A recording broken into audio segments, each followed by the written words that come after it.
2 minute दुकान में बैठे, मैं आ रहा हूँ। ठीक है बाबा, आप बेफिक्र हो जाओ। अस्सलाम वालेकुम भाई। वालेकुम अस्सलाम।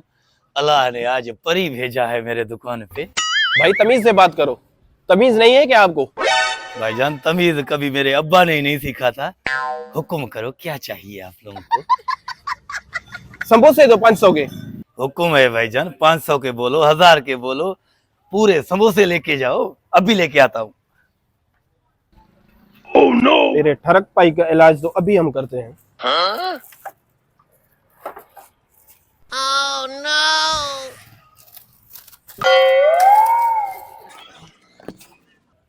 ये सजा डब्बा समोसों का लेके आया हूँ। अबे पागल हो गया, हमें 500 के दो, इतने सारे हम क्या करेंगे? गुस्सा नहीं करो भाईजान, 500 की दूंगा आपको। क्यों नाराज हो रहे हो यार? इतना गुस्सा कर रहे हो, कसम से तुम्हारे पास खूबसूरत शहजादी है इसलिए गुस्सा कर रहे हो।